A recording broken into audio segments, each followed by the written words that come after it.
The morning started like any other Tuesday. People went to work, children went to school, and coffee shops filled with the usual morning rush. No one looked up at the sky. No one saw the ripples in space above Earth until it was too late. Commander Jake Sullivan sat in the control room of Space Station Liberty. He watched the screens that showed Earth below. The blue and green planet spun slowly, peaceful, and quiet. His coffee had gone cold hours ago, but he didn't notice. Night shift duty was always boring. "Commander, we have something strange on the sensors," said Officer Maria Gonzalez. Her voice was calm, but Jake heard the worry underneath. Jake rolled his chair over to her station. The screen showed dots appearing in space. First 1, then 5, then 20. Soon, hundreds of dots filled the screen. "What are those?" Jake asked, leaning closer. "Unknown objects, or they just appeared out of nowhere." Jake grabbed the radio. "Houston, this is Liberty Station. We have multiple unknown contacts. Please confirm." Static filled the line for a moment. Then a voice answered, "Liberty, we see them too. Stand by." The dots on the screen grew larger. They were ships, but not like any Jake had seen before. Each ship looked like a giant crystal, with sharp edges that caught the sunlight. They moved into position around Earth, forming a perfect circle. "They're surrounding the planet," Maria whispered. On Earth, people finally looked up. In New York, taxi driver Pete Wilson stopped his car in the middle of Broadway. Above the skyscrapers, a massive crystal ship hung in the air. In Tokyo, office workers pressed against windows to stare at the alien fleet. In London, children pointed at the sky while their teachers called parents. The world's phones rang all at once. Presidents, prime ministers, and generals rushed to emergency meetings. The United Nations building filled with diplomats within an hour. Ambassador Lisa Martinez stood in the UN Communications Center. She was the head of the Contact Protocol Team, a group that had trained for this moment for years. Her hands shook slightly as she adjusted the microphone. "This is Earth Ambassador Lisa Martinez," she said into the transmission device. "We welcome you to our planet. We come in peace and wish to establish friendly communication." The room fell silent. Everyone waited. Seconds felt like hours. Then a voice answered. It was deep and strange, like rocks grinding together. "Humans of Earth, we are the Krellian Empire. Your planet contains resources we require. You have one rotation of your planet to surrender control to us. Resistance will result in the elimination of your species." The transmission ended. Lisa looked at the faces around her. Fear, confusion, and disbelief filled every eye. Back on the space station, Jake watched as smaller ships left the Crystal Fleet. They positioned themselves above major cities. Each ship pointed what looked like a weapon toward the ground. "Commander, what do we do?" Maria asked. Jake picked up the emergency phone. It connected directly to General Frank Howard at Space Command. "General, this is Commander Sullivan. The alien ships have weapons pointed at our cities. We see it, Commander. Keep monitoring. Don't do anything to provoke them." Jake hung up and turned to his crew. "We watch and we wait.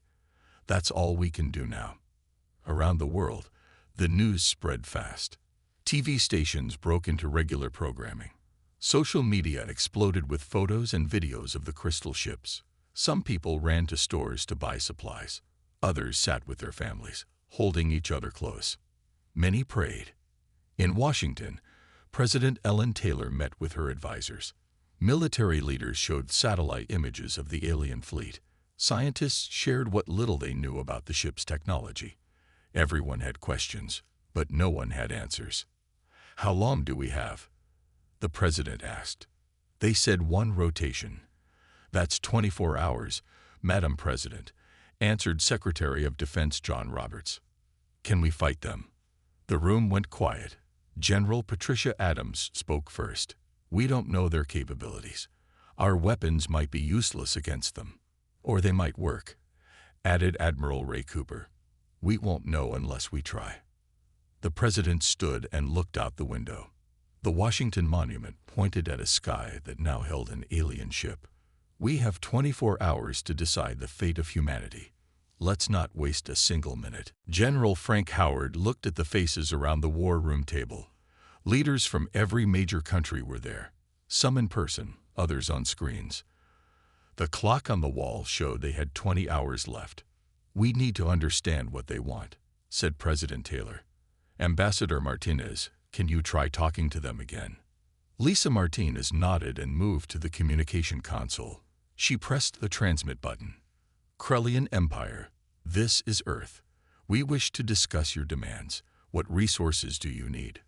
Perhaps we can find a peaceful solution. The alien voice returned immediately. Earth contains element ziridium in your ocean floors. Your species wastes this precious material. You are too primitive to use it properly. Surrender your planet, and we will allow some humans to survive as workers. The room erupted in angry voices. General Howard raised his hand for silence. They want something from our oceans. We need to figure out what this ziridium is. Dr. Amy Turner, Earth's leading xenobiologist, stepped forward. She had been studying the alien transmission all night. I've been analyzing their signal, General. There's something odd about their technology. It seems incredibly advanced, but also limited in strange ways. What do you mean? Asked the President. Their ships use a form of energy we've never seen, but their communication system is surprisingly simple. It's like they've advanced in some areas but not others. Meanwhile, in Nevada, civilian pilot Chris Baker was flying his small plane when the aliens arrived. He had to land quickly when airspace was closed. Now he sat in a diner, watching the news with other stranded pilots. You see those energy patterns around their ships? Chris said to the woman next to him. I flew right under one before they made me land. There's like a shimmer around them. So what? The woman replied. I don't know. It just seemed important, like their shields aren't steady. In the war room, scientists joined the meeting. Dr. Paul Kim, an ocean researcher, spread out maps on the table. We've been scanning our oceans for any unusual elements. We found traces of something unknown in deep trenches. It might be their ziridium. Can we use this information? General Howard asked. Maybe, said Dr. Kim. If we know what they want, we might understand their technology better. The hours passed quickly. Around the world, people reacted differently. In Moscow, scientists worked all night studying the alien ships. In Beijing, military forces prepared defensive positions. In small towns everywhere, families gathered supplies and made plans. Private Danny Rodriguez stood guard at a Chicago military base. He watched an alien ship hovering over the city. Something bothered him about the ship's weapons. Hey, Sergeant, he called to his superior. Those weapon ports look weird. They're really big, like they're made for a different atmosphere or something. Sergeant Linda Hayes looked up. You might be right, reported to command. At MIT, engineer Kate Morgan worked with her team nonstop. They were trying to understand the alien technology by studying every image and sensor reading available. Look at this, Kate said to her colleague. Their energy signatures don't match our atmospheric conditions. It's like they calculated for a different air density. Her colleague, Dr. Richard Park, checked the data. You're right. Their weapons might not work properly in our atmosphere. We need to tell someone. In the war room, reports poured in from around the world. Scientists, soldiers, and civilians all noticed strange things about the alien technology. General Howard gathered all the information. It seems like they've made some mistakes about Earth. They don't understand our atmosphere or our resources as well as they think. President Taylor stood up. We have 12 hours left. Do we surrender, or do we use this information to prepare a defense? Ambassador Martinez spoke up. I think we should try talking once more. But this time, we don't just listen. We ask questions. We learn about them while they think they're threatening us. The President nodded. Agreed. Ambassador, make contact. Everyone else, prepare for both outcomes. If talks fail, We need to be ready. Outside, the crystal ships continued to hover over Earth's cities. The countdown continued. Humanity had discovered the aliens weren't perfect. The question now was whether that would be enough to save them. The countdown reached zero at exactly 3:00 p.m. Eastern Time. The Krellian ships opened fire on Earth's major cities. Bright beams of energy shot down from the crystal ships. People ran for cover, screaming and crying. But then something unexpected happened. The energy beams hit buildings and streets, but the damage was minimal. Windows cracked instead of vaporizing. Concrete scorched instead of melting. Cars were pushed aside instead of destroyed. Private Danny Rodriguez watched from his position in Chicago. The alien weapon hit a skyscraper nearby. The building shook and some windows broke, but it remained standing. "That's it," he said to Sergeant Hayes. "I've seen thunderstorms do more damage." In New York, firefighter Tom Phillips rushed toward a building hit by alien fire. He expected to find total destruction. Instead, he found confused people walking out with minor injuries. "The whole building should be gone," he told his captain. "But it's just damage."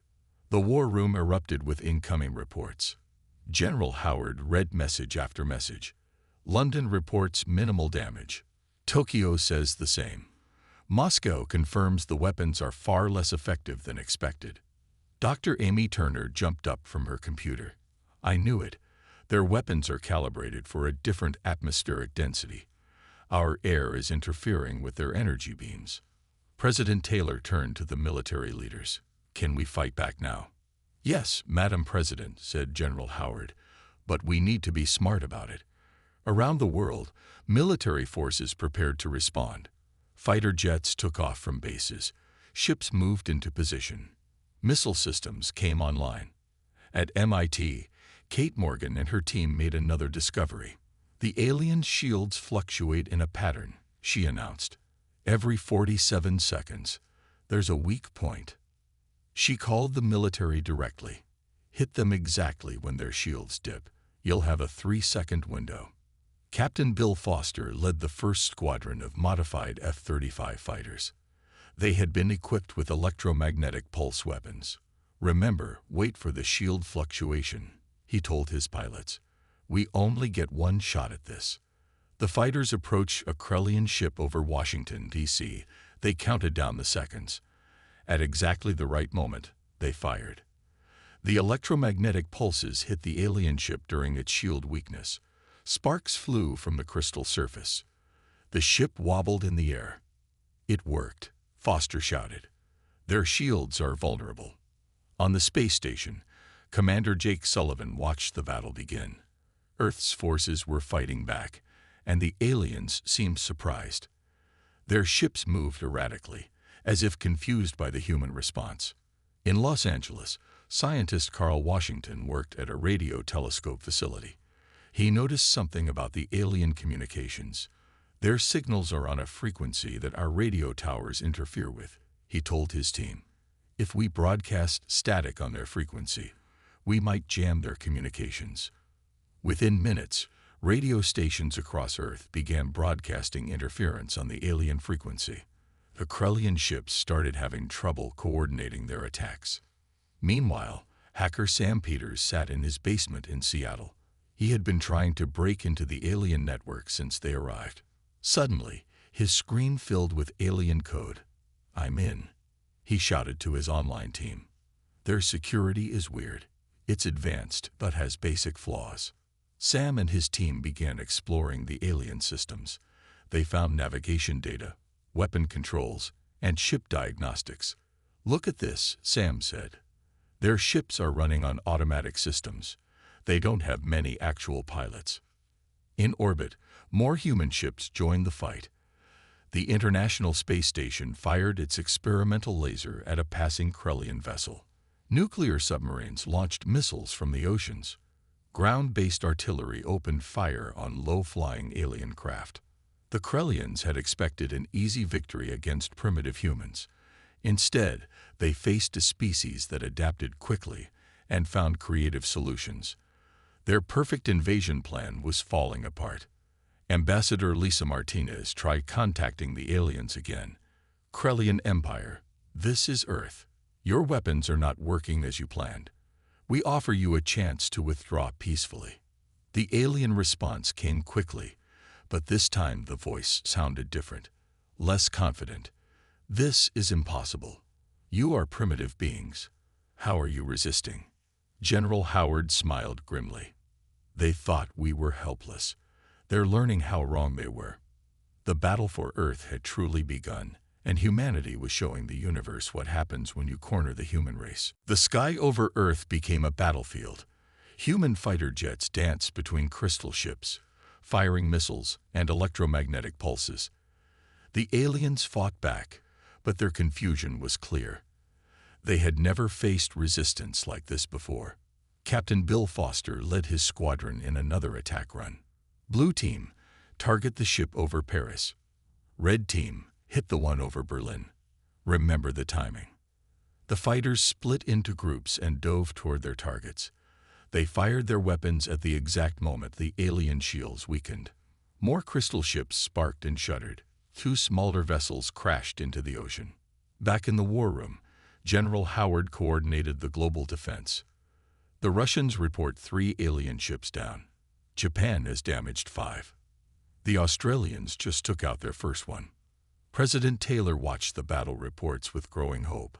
How are our losses? Surprisingly light, Howard replied. Their weapons can't lock onto our aircraft properly. It's like their targeting systems expect different flight patterns.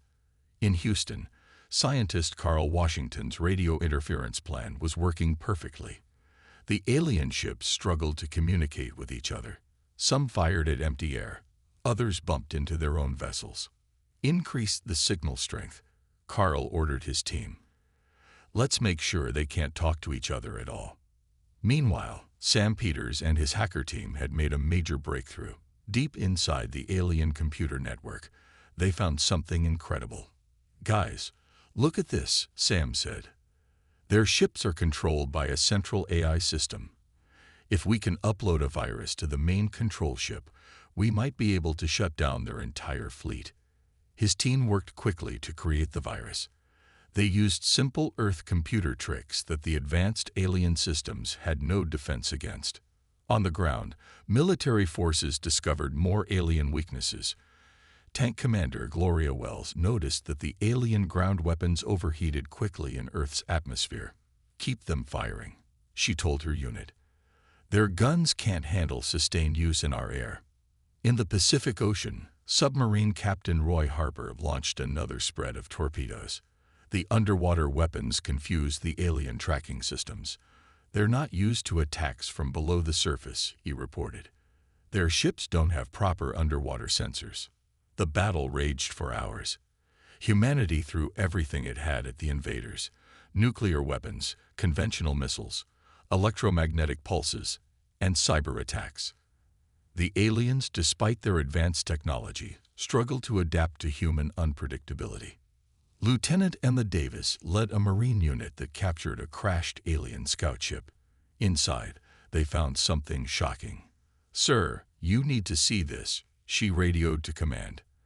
"There's only one alien in here.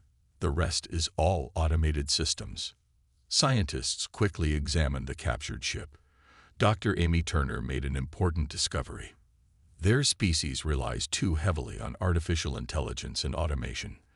They've lost the ability to think creatively in combat situations. In space, Commander Jake Sullivan watched from the Liberty Station as human satellites turned their solar panels into mirrors, reflecting sunlight to blind alien sensors. It was a trick no advanced species would think to try, but it worked perfectly. "Houston, their formation is breaking up," Jake reported.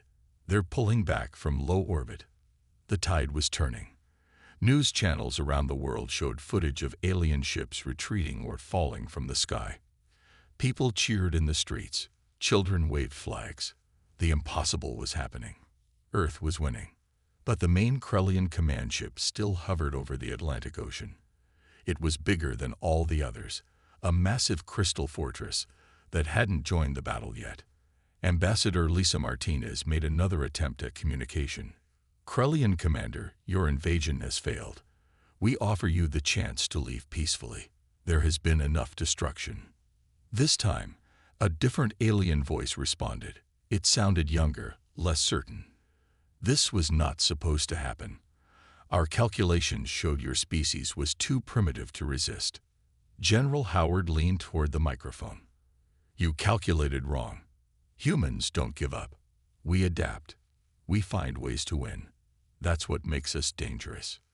The command ship's weapons powered up. Humanity had won many battles, but the war wasn't over yet. The real test was about to begin. The massive Krellian command ship moved slowly toward New York City. It was 10 times larger than the other alien vessels, a floating crystal mountain that blocked out the sun. Its weapons glowed with a different energy, brighter and more powerful than anything seen before. Lieutenant Emma Davis had an idea. We need to get inside that ship, she told General Howard over the radio. The small ship we captured has a working entry code. We could use it to board the command vessel. Howard considered the risky plan. Take a team. If you can disable their systems from inside, do it. If not, gather any intelligence you can. Emma selected her best Marines, Sergeant Kyle Brooks, Corporal Minna Patel, and Private Louis Moreno. They climbed into the captured alien scout ship. The controls were strange but simple once they understood the basic pattern. The aliens built these for automated flight, Nina observed. Manual control is just a backup system. That's why it's so basic. They flew the scout ship toward the massive command vessel. The entry codes worked perfectly. They docked inside a huge hangar filled with other automated ships. Look at this place, Kyle whispered. Everything runs by itself. Where are all the aliens? They moved carefully through the crystal corridors. The ship's interior was beautiful but strangely empty. Automated systems hummed quietly. Robots moved along preset paths, but they saw very few actual aliens. Meanwhile, mechanic Tony Garcia worked with Earth's top engineers to modify human technology. They had learned that human electronics could interface with alien systems if they adjusted the frequency. We can control their own weapons against them, Tony explained to his team. Their security never expected someone to physically connect wires to their systems. Back on the command ship, Emma's team found the control center. Only 5 aliens were present, all connected to control stations through neural links. They seemed unaware of the humans' presence. They're too focused on their computers, Lewis noted. They don't even have guards. Emma signaled her team. They moved quickly, disconnecting the aliens from their stations. The aliens seemed confused without their neural connections, unable to function properly. We control their command ship now, Emma reported. But I don't think we can fly it. The systems are too complex. On Earth, Sam Peters and his hackers were ready. We've got our virus prepared. If you can find a data port, we can upload it.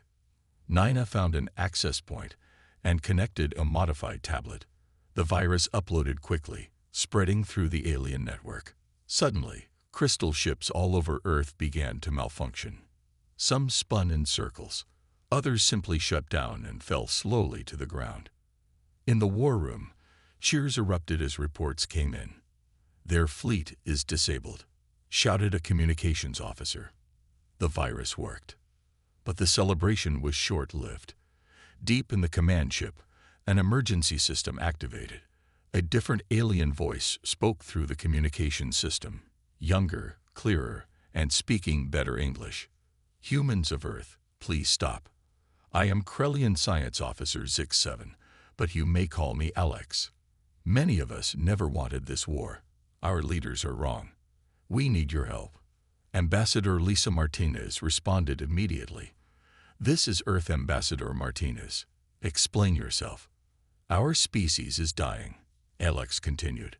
Our homeworld's ecosystem is collapsing. We came here not just for resources, but for survival. Our elders chose invasion, but some of us believe cooperation would serve both our peoples better. On the command ship, Emma found Alex in a lower deck, working with a small group of younger Krellians. They had been secretly helping the humans by providing the weaknesses in their own systems. Your genetic diversity could save us, Alex explained. Our species bred ourselves into a corner. We're all too similar. Earth's biological variety holds the key to our survival. General Howard made a decision. Stand down all attacks, he ordered Earth forces, but keep weapons ready. Let's hear what they have to say. The invasion was becoming something else entirely. Two species stood at a crossroads, one desperate for survival, the other fighting for its freedom.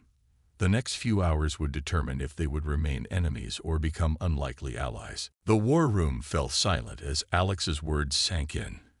President Taylor looked at her advisors, then spoke into the microphone.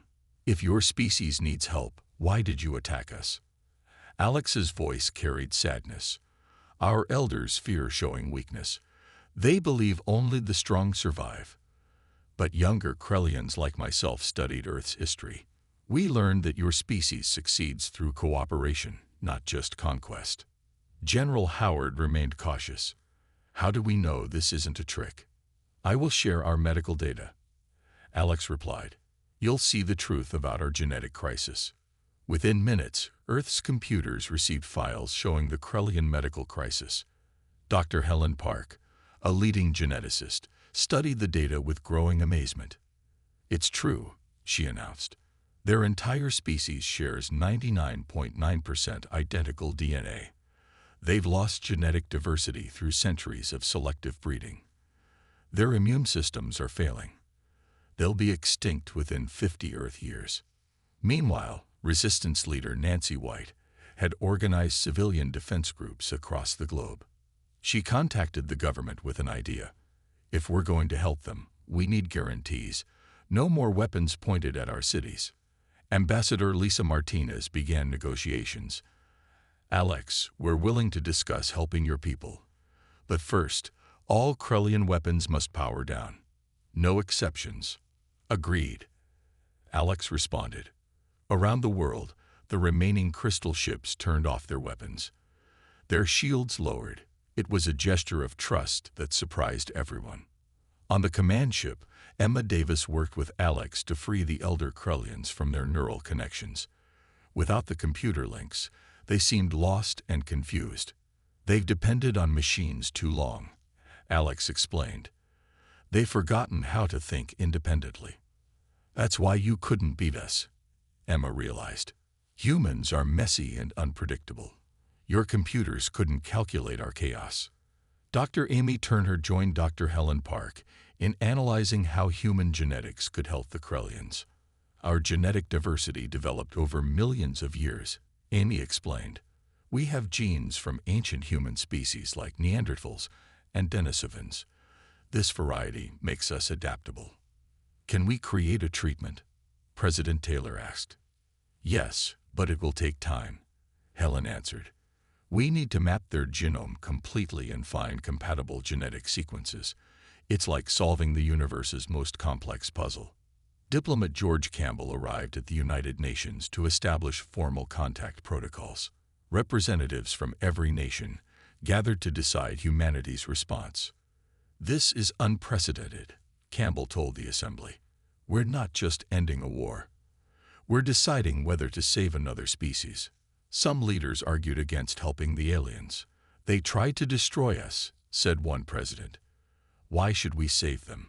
Because we can, replied another, and because it might save us too. Their technology could help us solve climate change, cure diseases, explore space. Over the following days, scientists from both species began working together. The Krellians shared their advanced technology, energy systems, space travel, medical scanners. Humans offered their genetic research and biological samples. Small steps led to bigger breakthroughs. Dr. Richard Chung discovered that human stem cells could be modified to repair Krellian immune systems. Engineer Sarah Quinn found ways to combine alien power sources with human manufacturing. Your creativity is remarkable, Alex told the human scientists. We follow strict protocols. You experiment and adapt constantly. Cities that had been battlegrounds became meeting places. Alien ships landed peacefully to exchange knowledge. Children who had hidden from crystal vessels now watched them with curiosity instead of fear. But challenges remained. Some Krellian elders refused to accept help from primitive humans. Some humans couldn't forgive the initial attack. Trust had to be built slowly, carefully. This is just the beginning. Ambassador Martinez announced at a joint press conference with Alex, "We're not just preventing extinction. We're creating a new future for both our species." The invasion that began with ultimatums and weapons was transforming into something nobody expected, a partnership between two very different civilizations. Earth had not only survived first contact, but turned potential conquerors into allies. The real work was just beginning. 6 months passed since the invasion ended. The world had changed completely. Krellian ships now worked alongside human aircraft, helping to clean pollution from the atmosphere. Their advanced technology was solving problems that had plagued Earth for decades. Admiral Jack Robinson led the first joint human-Krellian space fleet. The mission was to establish a research station on Mars where both species could work together safely. "Remember," he told his mixed crew, "we're writing history. Every action matters." Fighter pilot Maria Sanchez had become the first human to master Krellian ship controls. She taught other pilots how to merge human instinct with alien technology. "Don't fight the ship's systems," she instructed. "Dance with them." That's what they never learned to do. The Mars mission launched from Florida. Crowds gathered to watch human and alien ships rise together into the sky. Children held signs saying, "Friends in space," and "Two worlds, one future." On Mars, construction began immediately. Krellian crystal technology created sealed domes in days instead of years. Human engineers added redundant systems and safety features the Krellians had never considered necessary. "Your people think of everything that could go wrong," Alex told Chief Engineer Carol Murphy. "We only plan for what should go right." "That's because we've learned from our mistakes," Carol replied. "You'll learn that too." Back on Earth, Dr. Helen Park's genetic research was showing promising results. The first group of Krellian volunteers received modified human stem cell treatments. Their immune systems began to strengthen within weeks. "It's working," Helen announced at a medical conference. "But we need to be patient. Full genetic recovery will take generations." Ground Forces Commander Roy Williams had a different challenge.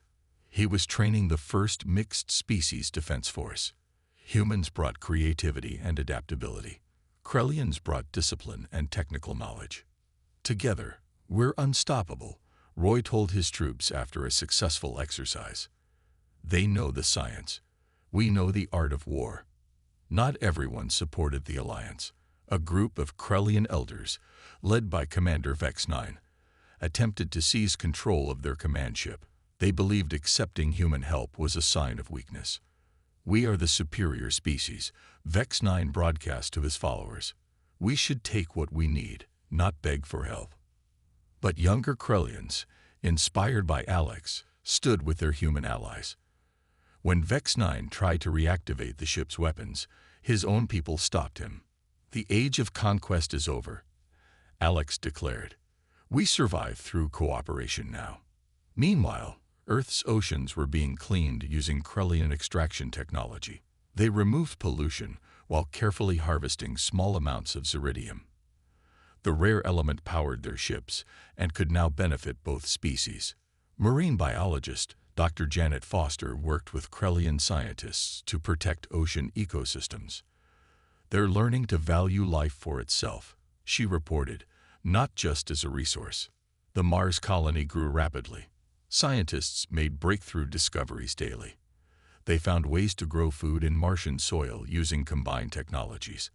They developed new materials that worked in extreme conditions. "This is what we can achieve together," said Colony Director Paul Rodriguez during a broadcast to Earth. "We're not just surviving anymore. We're thriving." On the first anniversary of the invasion, the United Nations held a celebration. Alex stood beside President Taylor as they signed the Interspecies Cooperation Treaty. 1 year ago, "We came as conquerors," Alex said. "Today, we stand as partners." Humans taught us that strength comes in many forms. Sometimes, the greatest power is the ability to change.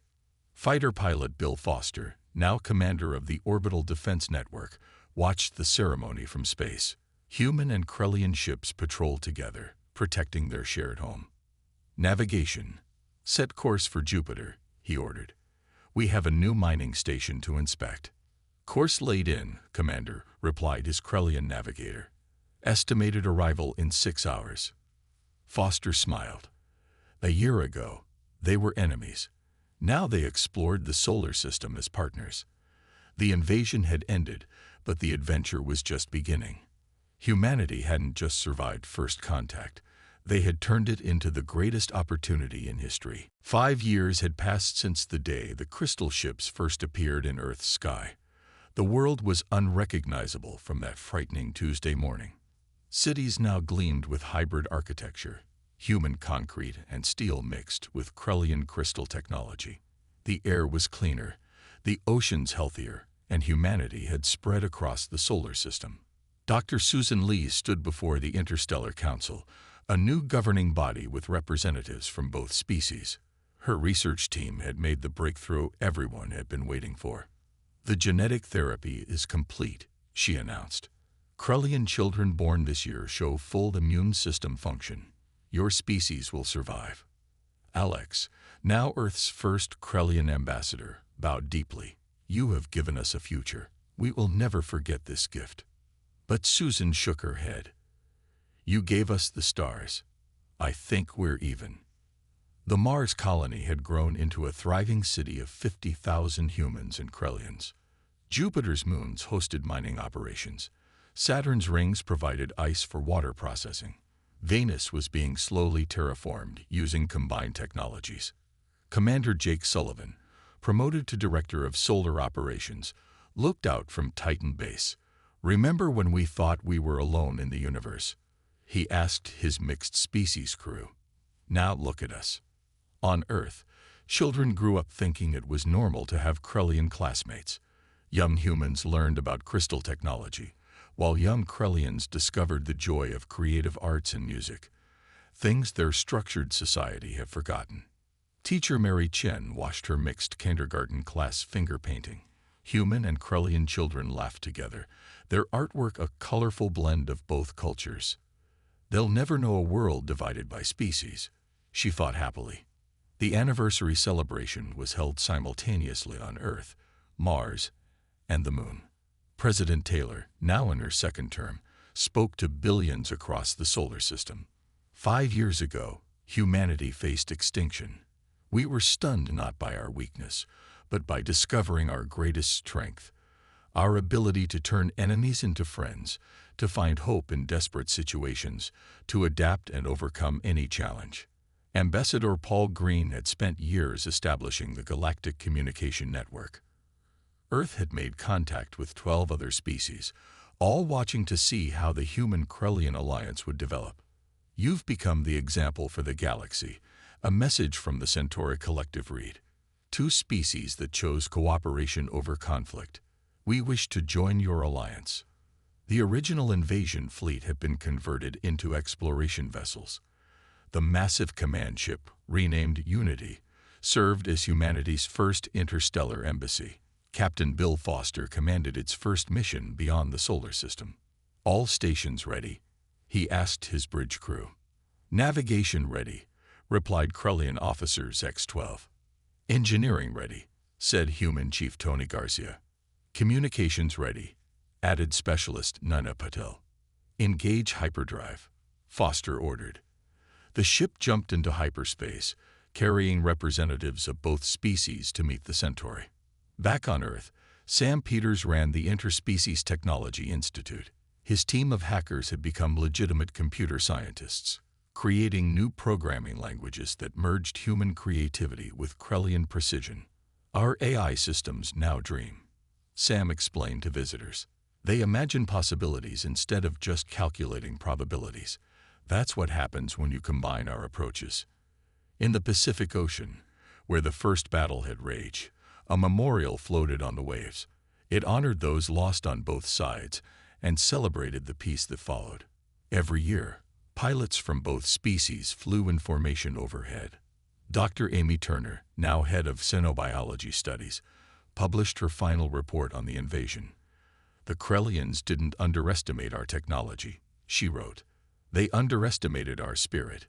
They saw our divisions and thought we were weak.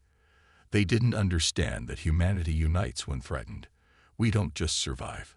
We adapt, we overcome, and sometimes we do the impossible. We make friends with those who tried to conquer us." As sunset fell across Earth, humans and Krellians watched together. Children played in parks where battles once raged. Scientists shared laboratories. Pilots flew side by side among the stars. When the aliens attacked humans, mankind was stunned, not into submission, but into greatness. The invasion meant to end humanity instead launched them into a golden age among the stars, proving that sometimes the greatest victories come not from destroying your enemies, but from turning them into your strongest allies.